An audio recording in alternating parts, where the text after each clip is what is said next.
Hey everyone, RogueGold here, and before we get any further into this, happy New Year's Eve, everybody. Today is officially the last day of the Division franchise's worst year ever since the original game launched in 2016, and that's really no fault of its own. It really just came down to Ubisoft corporate and their indecision and poor judgments.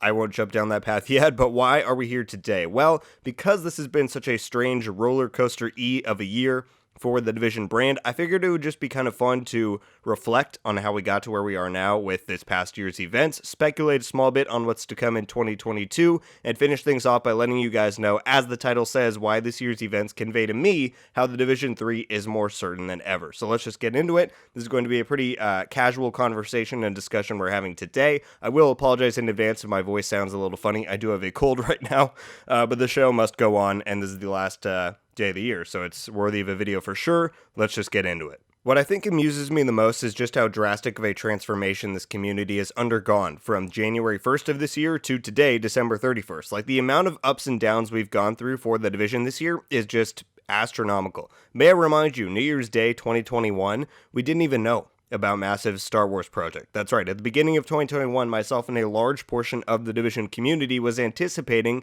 a Division 3 announcement in March, which would have followed the same timeline and trend as the Division 2 did to the first game. But then I want to say it was like January 11th, maybe we get the news that Massive is developing yet another AAA game in Star Wars, and that a vast amount of our dev team from the Division had moved over there, including Julian, Thylander, Drew, Bruce, and more. And so those few weeks following that where I think some of the darkest times I've ever seen this community be in, because we had gone from such a high point of excitement and anticipation to not even knowing if this franchise had any future with just one announcement. And I'll tell you, that was the one and only time where I've ever considered quitting YouTube. I thought to myself, if the Division is done and we're not getting any more updates or games, either ever or for a very long time, do I really still want to be here doing this? Because I've told many of you before that I do this because I love this game and franchise more than any other. It's my favorite. And my favorite thing to do is to hold discussions on, stuff in the past for sure, but mostly current and future events and updates and whatnot. And if that possibility were to be going away,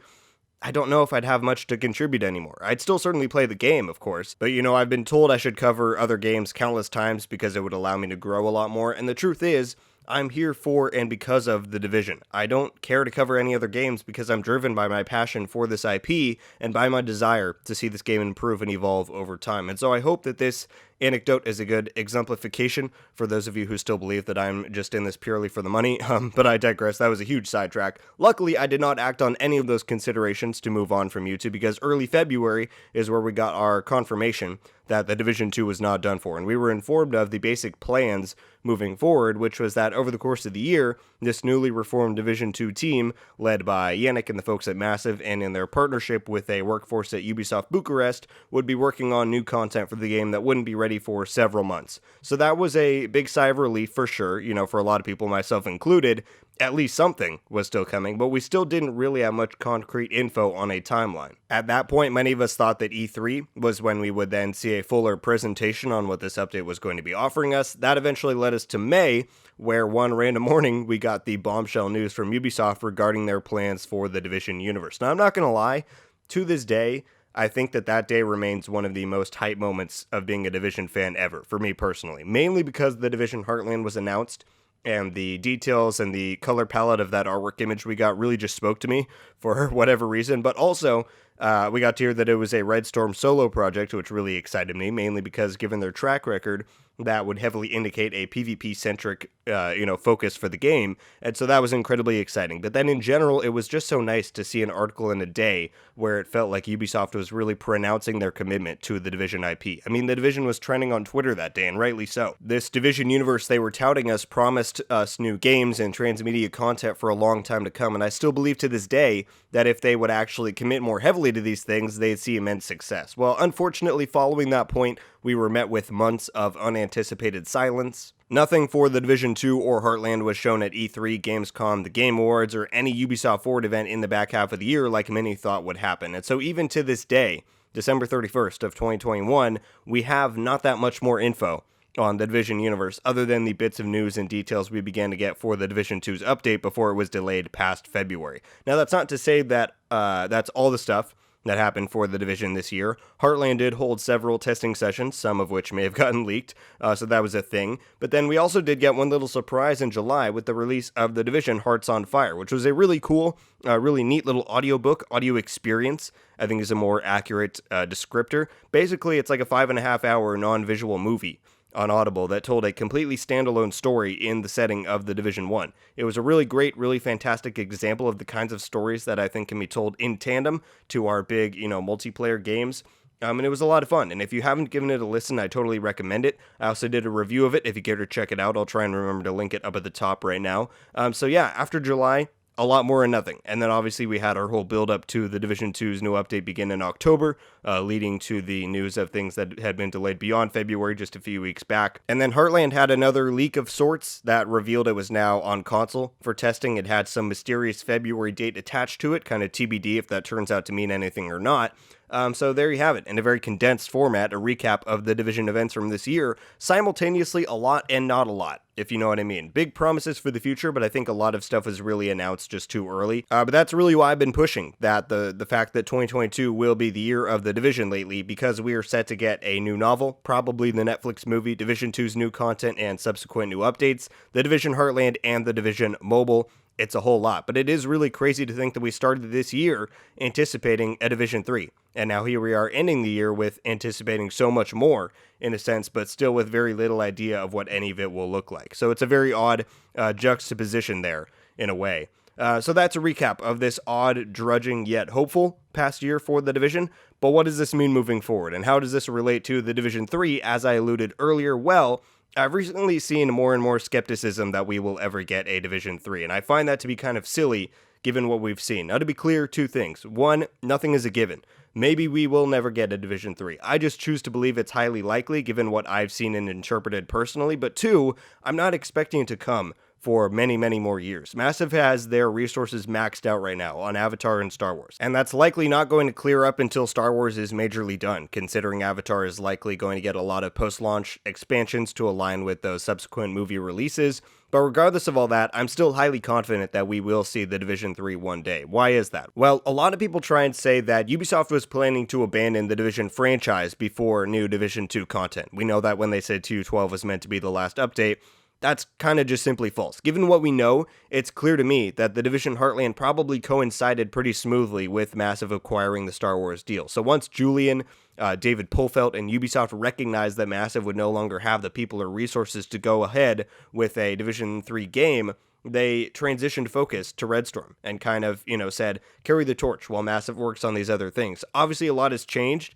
since that point in 2019, but I assume Heartland is still going to be the main Division focus in 2022. We'll have to wait and see if I'm right with that. So clearly, the Division IP was carrying on regardless of what the Division 2 was doing. I'd argue that that's reason enough to see that even if a Division 3 wasn't happening, 3 years after 2, like the sequels did to the Division 1, Ubisoft would very much intend on pursuing it one day down the line. But there's even a larger reason here that I want to kind of lay out, and it's something that a lot of you are likely knowledgeable of, but I feel as though a lot aren't. And so even though I've tried my best to explain it on here numerous times, we are here on the last day of 2021, I figured I'd give it at least one more shot. The devs never abandoned the Division 2, as so many like to claim. Ubisoft Corporate are ultimately the ones who greenlight and dictate the projects which their studios work on, right? So once the Star Wars deal came into play in 2019, what appears to have happened is that Ubisoft said, all right, you guys finish up Warlords of New York, ship it, we'll leave you with just enough people to run out year 2 with a few more updates, and then the Division 2 is done, and you're all moving to Star Wars. Until they got slapped in the face with the pretty obvious truth, which is that, oh hey, if we actually continue to invest in the Division, we're going to see huge returns, which, no duh. And that came in the form of Woni's huge sales and success. And so while we were eventually told that 2.12 was planned to be the final update, that was decided long before Woni even came out. Again, that wasn't signifying the end of the Division, because Heartland was already in the works by then, but what's so significant about Ubisoft then turning around and greenlighting future content for the Division 2, which we're currently waiting for now, is that they had to go back, give massive control over some of the folks at Bucharest to help them make the new content, and then fund the growth of an entire new team in order to keep the Division 2 going. And that's not something they can just snap their fingers and do. We've seen how long it's taken for all of this to gel together. Pele has said many times on Twitter how many new people he's hired to be on his team. They recently hired a product director for the IP. They're rebuilding an entirely new community team. So this clearly isn't a one and done deal.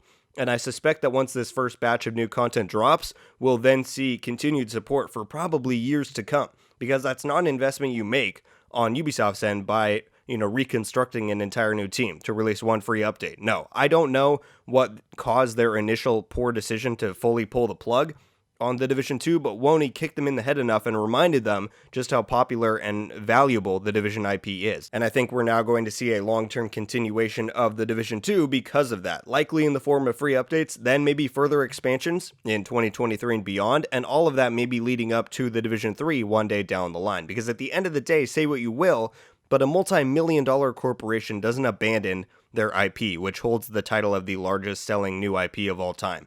Even though we've seen an incredible lull of content in 2021, I think the pandemic and all of these moving pieces really exacerbated Ubisoft's indecision with stuff. But now in 2022, we're going to see their renewed commitment with Heartland, Div 2's continuation, a new novel, a movie, a mobile game.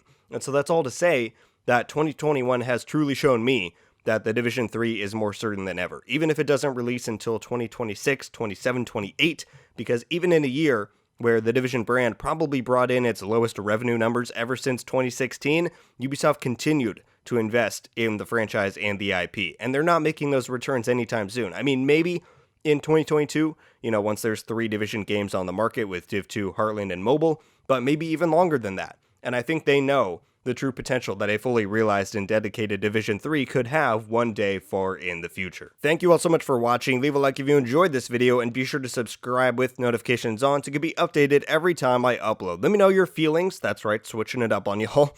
Let me know your feelings on the Division franchise after 2021 heading into 2022. I know we're all bummed out after this year, clearly, but are you excited for any of the numerous projects we have coming up in 2022? And what do you think about my assessment of the likelihood of a Division 3 in the future? I'll be very curious to hear everybody's thoughts on that. And yeah, once again, Happy New Year's to all. 2022 is going to be an incredibly big year for this game, franchise, and community. And let's not forget that we're only about a month off until things kick off with the Recruited novel releasing on February 1st. I'm really excited for that. What comes after that, who knows? We're just going to have to wait and see. It could be Heartland, could be Div 2, could be a number of things, but it's going to be glorious, and I can assure you all of that. That's going to do it for me for this year.